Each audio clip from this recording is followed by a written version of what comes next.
Hello guys, क्या आपने कभी सोचा है कि हमारी मुट्ठी के जितने आकार का हमारा हार्ट कितनी तेजी से रक्त को पंप करता है। हमारा हृदय हमारे रक्त को इतनी तेजी से पंप करता है कि यह हमारे रक्त को 30 फीट ऊपर तक उछाल सकता है। हमारे हृदय का काम हमारे रक्त को तेजी से हर एक अंग तक पहुंचाने का है। गाइस, मैं हूं देव और आप देख रहे हैं नॉलेज टीवी। और आज हम बात करने वाले हैं हमारे शरीर के सबसे महत्वपूर्ण अंग हृदय के बारे में। तो चलिए गाइस, शुरू करते हैं।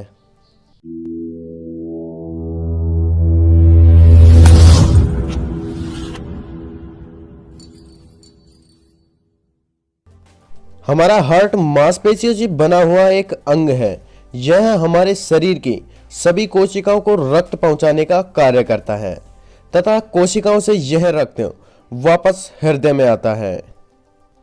जब हम श्वास लेते हैं तो वायु अर्थात ऑक्सीजन हमारे फेफड़ों से रक्त की सहायता से हृदय में जाती है। हृदय में 4 हिस्से होते हैं, 2 ऊपर और 2 नीचे।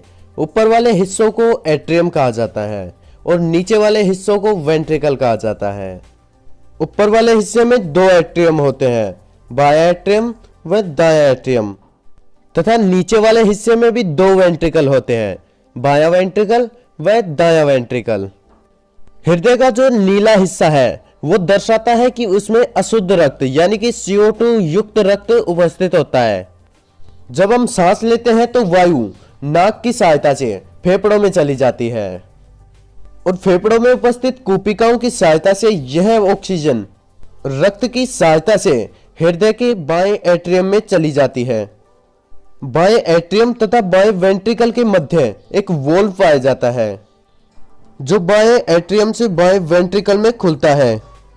इस प्रकार हृदय में कुल 4 वोल्व पाए जाते हैं जो केवल एक ही तरफ खुलते हैं। बाएं एट्रियम से यह शुद्ध रक्त बाएं वेंट्रिकल में जाता है। बाएं वेंट्रिकल में जाने के पश्चात यह बाएं एट्रियम में नहीं जा पाता है। वेंट्रिकल में जाने के पश्चात यह रक्त ऊपर की तरफ चला जाता है। इसके बाद यह रक्त लाल रंग की धमनियों की सहायता से शरीर के विभिन्न अंगों तक पहुंचाया जाता है। इन अंगों में उपस्थित कोशिकाएं शुद्ध रक्त से ऑक्सीजन को निकाल लेती हैं। ये कोशिकाएं ऑक्सीजन का उपयोग ऊर्जा उत्पादन के लिए करती हैं। इस क्रिया के फलस्वरूप CO2 और ऊर्जा ATP के रूप में उत्पन्न होती है। शरीर की सभी कोशिकाएं ऊर्जा का उपयोग ATP के रूप में करती हैं। इस क्रिया के फलस्वरूप बनने वाली CO2 गैस को रक्त के माध्यम से हृदय में पहुंचा दिया जाता है। CO2 युक्त इस रक्त को अशुद्ध रक्त कहा जाता है। यह अशुद्ध रक्त हृदय में दाएं एट्रियम में प्रवेश करता है तथा दाएं एट्रियम में उपस्थित वोल्व की सहायता से यह दाएं वेंट्रिकल में जाता है।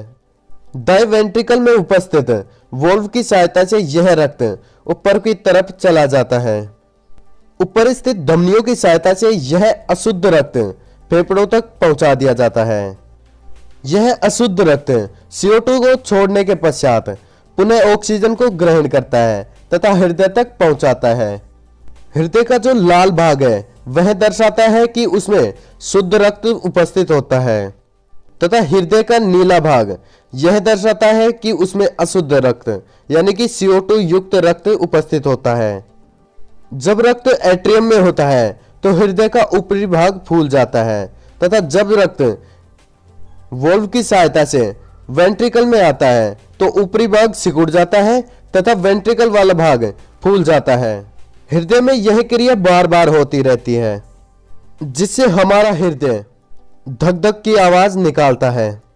हमारा हृदय रक्त को बहुत तेजी से पंप करता है जिससे ऑक्सीजन युक्त रक्त शरीर के विभिन्न अंगों तक जाता है तथा CO2 युक्त रक्त अंगों से हृदय में आता है।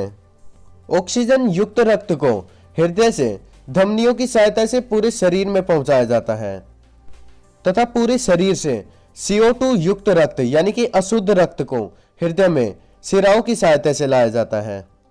अर्थात शिराओं में अशुद्ध रक्त होने के कारण शिराओं का रंग नीला होता है तथा धमनियों में शुद्ध रक्त होने के कारण धमनियों का रंग लाल होता है।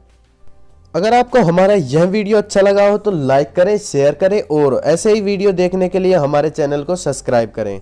धन्यवाद।